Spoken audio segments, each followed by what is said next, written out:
ما بعد فأعوذ بالله من الشيطان الرجيم بسم الله الرحمن الرحيم يوم لا ينفع مال ولا بنون إلا من أتى الله بقلب سليم وقال رسول الله صلى الله عليه وسلم إن في جسد بني آدم لمضغة إذا صلحت صلح الجسد كله وإذا فسدت فسد الجسد كله أو كما قال عليه الصلاة والسلام سبحان ربك رب العزة عما يصفون وسلام على المرسلين والحمد لله رب العالمين اللهم صل على سيدنا محمد وعلى آل سيدنا محمد وبارك وسلم اللهم صل على سيدنا محمد وعلى آل سيدنا محمد وبارك وسلم اللهم صل على سيدنا محمد وعلى آل سيدنا محمد وبارك وسلم ان فی جسد بنی آدم لمضغہ، بے شک بنی آدم کے جسم میں گوشت کا ایک لوتھڑا ہے، اذا فسدت فسد الجسد کلہ، کہ جب وہ بگڑتا ہے پورے جسم کے اعمال بگڑ جاتے ہیں، جب وہ بگڑتا ہے پورے جسم کے اعمال بگڑ جاتے ہیں، اور جب وہ سنور جاتا ہے پورے جسم کے اعمال سنور جاتے ہیں۔ قرآن مجید کی جو آیت پڑھی گئی اس میں اللہ تعالیٰ نے فرمایا کہ قیامت کے دن نہ مال کام آئے گا نہ بیٹے کام آئیں گے، الا من اتی اللہ بقلب سلیم، جو سنورا ہوا دل لائے وہ اس کے کام آئے گا۔ دو چیزوں کی نفی کی گئی، ایک مال کی اور ایک اولاد کی۔ عام طور پر دنیا میں انسان انہی چیزوں سے دھوکہ کھاتا ہے، اور دنیا میں آدمی یہ سمجھتے ہیں کہ مال ہو تو انسان شیرنی کا دودھ بھی خرید سکتا ہے، مال سے تمام کام سنور جاتے ہیں، حالانکہ یہ بڑی غلط فہمی ہے۔ مال سے انسان کے کچھ کام تو سنورتے ہیں، ہر کام نہیں سنورتا۔ دنیا میں ہر کام نہیں سنورتا اور آخرت میں تو کوئی بھی کام نہیں سنورے گا۔ آپ خود غور فرمائیے کہ مال سے انسان عینت تو خرید سکتا ہے، بنائی نہیں خرید سکتا۔ مال سے انسان اچھا لباس تو خرید سکتا ہے، خوبصورتی نہیں خرید سکتا۔ مال سے انسان نرم بستر تو خرید سکتا ہے، میٹھی نیند نہیں خرید سکتا۔ مال سے انسان دوا تو خرید سکتا ہے، صحت تو نہیں خرید سکتا۔ مال سے انسان خضاب تو خرید سکتا ہے، شباب تو نہیں خرید سکتا۔ اور مال سے انسان لوگوں کی خوشامد تو خرید سکتا ہے، کسی کے دل کی محبت تو نہیں خرید سکتا۔ مال سے انسان کتاب تو خرید سکتا ہے، علم تو نہیں خرید سکتا۔ معلوم ہوا کہ دنیا میں بھی ہر کام مال سے نہیں ہوتا، لہذا آخرت میں تو بالکل ہی کوئی کام نہیں ہوگا۔ کیا چیز کام آئے گی؟ الا من اتی اللہ بقلب سلیم، جو سنورا ہوا دل لایا، ایسا دل جس پر ماں سوا کی محبت اثر نہ ہو، جو ماں سوا کی محبت سے محفوظ ہو۔ جب بھی دل میں غیر اللہ کی محبت آتی ہے تو دل پر داغ لگ جاتا ہے، دل پر ظلمت آ جاتی ہے، دل کی دنیا کی محبت سے دل پر ظلمت آتی ہے، اور اللہ رب العزت کی محبت سے دل روشن ہو جاتا ہے۔ جب بھی کوئی گناہ کیا جاتا ہے، ہر گناہ کے عوض دل کے اوپر ایک سیاہ نقطہ لگ جاتا ہے۔ اگر سچی توبہ کر لی تو وہ نقطہ دھل گیا، اور اگر دوبارہ گناہ کر لیا تو دوسرا نقطہ لگ جائے گا۔ گناہوں پر گناہ کرتے کرتے وہ نقطے اتنے بڑھتے چلے جاتے ہیں کہ انسان کا دل بالکل سیاہ ہو جاتا ہے۔ جب انسان دل کو سنوارنے کی محنت شروع کرے تب پتہ چلتا ہے کہ اس دل میں کتنا کام باقی ہے۔ دل کا سنورنا آسان نہیں، مدتیں گزر جاتی ہیں تب جا کر انسان کا دل سنورتا ہے۔ ویرانے بھی دیکھے ہیں، آبادی بھی دیکھی ہے، جو اجڑے تو پھر نہ بسے دل وہ نرالی بستی ہے۔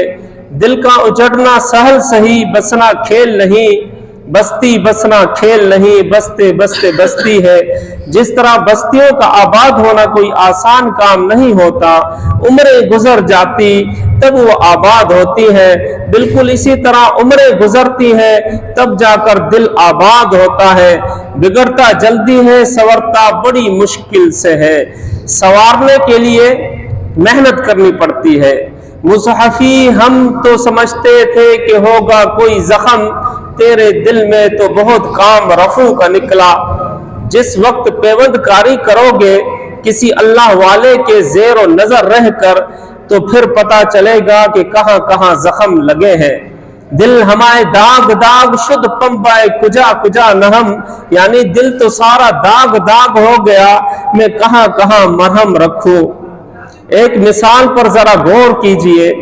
فقہ کا مسئلہ ہے کہ جس کمرے میں تصویر لگی ہو، اللہ رب العزت کی رحمت کے فرشتے اس گھر میں نہیں آتے، بالکل اسی طرح جس دل میں کسی کی تصویر بیٹھی ہوگی، اللہ رب العزت اس دل میں آنا کیسے پسند فرمائیں گے؟ جب رحمت کا فرشتہ نہیں آتا تو رحمتیں بھیجنے والے کی محبت کیسے آئے گی؟ وہ بھی یہی چاہتے ہیں کہ اس کے اندر کسی کی تصویر نہ ہو، اور آج کل کے نوجوانوں کے دلوں میں تو تصویروں کے ڈھیر لگے ہیں۔ راستہ چلتے چلتے جس پر نظر پڑی وہی بیٹھ گئی، نت نئے ٹھپے دل پر لگتے چلے گئے۔ ایسے دل میں اللہ رب العزت کی محبت کا مزہ کیسے آئے گا، لطف کیسے آئے گا؟ اس لیے اس دل پر محنت کرنے کی ضرورت ہے۔ دیکھیے انسان کے جتنے بھی اعضاء ہیں وہ اس دل کے تابع ہیں۔ ایک آدمی اگر آپ سے خفا ہے تو آپ کی طرف نہیں دیکھتا، آپ پوچھیں گے کہ بھائی ہماری طرف دیکھتے کیوں نہیں؟ وہ کہے گا میرا دل نہیں چاہتا۔ اب دیکھنا آنکھ کا عمل ہے، لیکن کہے گا میرا دل نہیں چاہتا۔ بچہ کھانا نہیں کھا رہا، ماں پوچھے گی بیٹا کھانا کیوں نہیں کھا رہے؟ وہ کہتا ہے میرا دل نہیں چاہتا۔ تو کھانا تو منہ کا عمل ہے، پیٹ کی ضرورت ہے، لیکن کہتا ہے دل نہیں چاہ رہا۔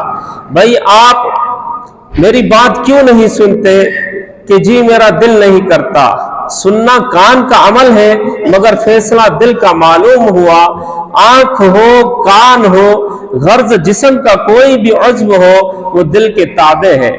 جو دل کی کیفیت ہوگی وہی انسان کی اعضاء کا عمل ہوگا۔ تو دل کے سنورنے سے انسان سنورتا ہے، اور دل کے بگڑنے سے انسان بگڑتا ہے۔ دل کے بگاڑ ہی سے بگڑتا ہے آدمی، جس نے اسے سنوار دیا وہ سنور گیا۔ یہ ہے تو چھوٹا سا، لیکن ہے سونے کا ٹوٹا۔ جب یہ سنورتا ہے تو انسان کو سنوار کر رکھ دیتا ہے۔ ہمیں بھی چاہیے کہ ہم اپنے دلوں پر محنت کریں اور اپنے دلوں کو خالی کریں، اس دنیا کی محبت اپنے دلوں سے نکالیں اور اللہ رب العزت کی محبت اپنے دلوں میں بٹھائیں۔ انشاءاللہ تھوڑی دیر کے لیے مراقبہ کر لیتے ہیں، ذکر کر لیتے ہیں۔ آنکھوں کو بند کر لیجئے، گردن کو جھکا لیجئے۔ دنیا اور جو کچھ دنیا میں ہے اس سے ہٹ کٹ کے اللہ کی یاد میں محو ہو جائیے۔ تصور کریں کہ اللہ کی رحمت آ رہی ہے، دل میں سما رہی ہے، میرے دل کی ظلمت اور سیاہی دور ہو رہی ہے، اور میرا دل کہہ رہا ہے اللہ اللہ اللہ۔ زبان سے نہیں کہنا، دل کہہ رہا ہے اور میں سن رہا ہوں۔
دل مغموم کو مسرور کر دے، دل بے نور کو پر نور کر دے، دل مغموم کو مسرور کر دے، دل بے نور کو پر نور کر دے، میرا ظاہر سنور جائے الہی،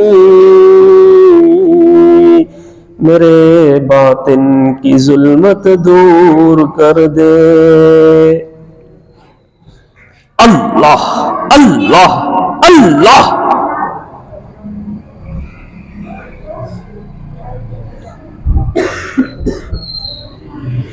ہر تمنا دل سے رخصت ہو گئی، اب تو آجا اب تو خلوت ہو گئی، ہر تمنا دل سے رخصت ہو گئی، اب تو آجا اب تو خلوت ہو گئی، ایک ان سے کیا محبت ہو گئی، ساری دنیا سے ہی وحشت ہو گئی، ساری دنیا سے ہی وحشت ہو گئی، لاکھ جھڑکو اب کہاں پھرتا ہے دل، ہو گئی اب تو محبت ہو گئی۔ اللہ اللہ اللہ۔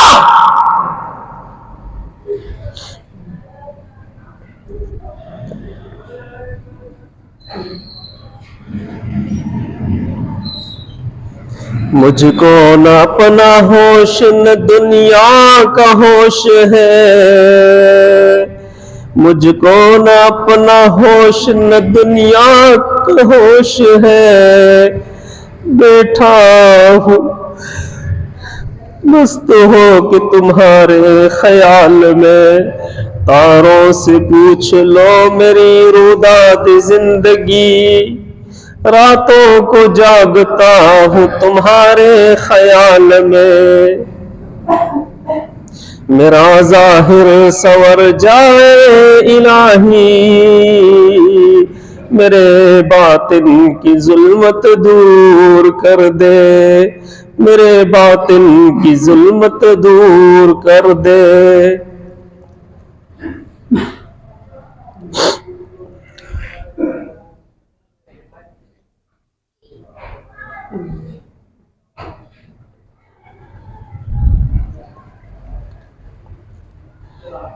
لا الہ الا اللہ محمد رسول اللہ صلی اللہ علیہ وسلم۔ سبحان ربی العلی الوہاب، اللہم صلی علی سیدنا محمد وعلی آل سیدنا محمد وبارک وسلم، اللہم صلی علی سیدنا محمد وعلی آل سیدنا محمد وبارک۔ ولا تحمل علينا إصرا كما حملته على الذين من قبلنا ربنا ولا تحملنا ما لا طاقة لنا به واعف عنا واغفر لنا وارحمنا أنت مولانا فانصرنا على القوم الكافرين، انصرنا فإنك خير الناصرين، وافتح لنا فإنك خير الفاتحين، واغفر لنا فإنك خير الغافرين، وارحمنا فإنك خير الراحمين، وارزقنا فإنك خير الرازقين، واحفظنا فإنك خير الحافظين، واهدنا ونجنا من القوم الظالمين، لا إله إلا أنت سبحانك إني كنت من الظالمين، يا سيد الكريم بحرمة بسم الله الرحمن الرحيم، اللهم سهل ويسر ولا تعسر، رب لا تذرني فردا وأنت خير الوارثين، حسبي عن سؤالي عليه بحالي، سبحان القاهر القادر الكافي، يا أرحم الراحمين، يا أول الأولين، يا آخر الآخرين، يا ذا القوة المتين، ويا راحم المساكين، ويا أرحم الراحمين۔ یا اللہ ہمارے زنگ آلود دلوں کو چمکا دیجیے، یا اللہ ہمارے مردہ دلوں کو زندہ فرما دیجیے، یا اللہ ہمارے مردہ دلوں کو زندہ فرما دیجیے، یا اللہ ان دلوں میں اپنی محبت کی عشق کی آتش سلگا دیجیے، یا اللہ ان دلوں میں اپنی محبت کا ایک قطرہ ٹپکا دیجیے، یا اللہ تیرا کچھ کم نہیں ہوگا، یا اللہ تیرا کچھ کم نہیں ہوگا، ہماری بگڑی بن جائے گی۔ یا اللہ یہ سارے تیری محبت کے لیے بیٹھے ہوئے ہیں، یا اللہ یہ سارے تیری محبت میں یہاں آئے ہوئے ہیں، تیرے لیے بیٹھے ہوئے ہیں۔ یا اللہ کوئی تجھ سے کار کوٹھیاں مانگتا ہوگا، کوئی گاڑی اور بنگلہ مانگتا ہوگا، یا اللہ یہ سارے تیری محبت میں بیٹھے ہیں۔ یا اللہ اپنی محبت عطا فرما دیجئے، یا اللہ ہمارے دلوں کو اپنی محبت سے گرما دیجئے، یا اللہ ان سنگالود دلوں کو چمکا دیجئے۔ یا اللہ ہمیں سنت کی اتباع نصیب فرما، شریعت و سنت کا لغام ہمارے نفوس کے اوپر نافذ فرما۔ یا اللہ ہم چاہیں نہ چاہیں ہمیں پیشانی کے بالوں سے پکڑ کر یا اللہ شریعت و سنت کے مطابق زندگی گزارنے کی توفیق عطا فرما۔ یا اللہ گھر میں باہر جہاں کہاں یا اللہ سنتوں کو اپنانے کی توفیق عطا فرما، ایک ایک سنت پر مٹنے کی توفیق عطا فرما۔ یا اللہ ہم سب کی عمر میں برکت عطا فرما، صحت میں برکت عطا فرما، جان مال کام کاج کاروبار میں برکت عطا فرما، وقت میں برکت عطا فرما۔ یا اللہ قدم قدم پر برکتیں شامل حال فرما۔ یا اللہ زندگی میں کبھی بھی بے آسرا بے سہارا بے آسرا نہ فرما، کبھی بھی اپنے غیر کے حوالے نہ فرما، کبھی بھی نفس و شیطان کے حوالے نہ فرما۔ یا اللہ کبھی بھی نفس و شیطان کے حوالے نہ فرما۔ یا اللہ قدم قدم پر اپنا ساتھ نصیب فرما۔ یا اللہ جو مانگا وہ بھی عطا فرما، جو مانگنا چاہیے تھا نہیں مانگ سکے یا اللہ بغیر مانگے عطا فرما۔ حاضرین مجلس کی تمام نیک تمناؤں کو پورا فرما، تمام حاجات کو پورا فرما۔ یا اللہ ہر پریشانی کو دور فرما، ہر غم کو دور فرما۔ یا اللہ ہر اس غم کو جو تجھ سے دور کر دے یا اللہ ہم سے دور فرما۔ وصلی اللہ تعالی علی خیر خلقہ سیدنا محمد وآلہ وصحابہ اجمعین، آمین برحمتک یا ارحم الراحمین۔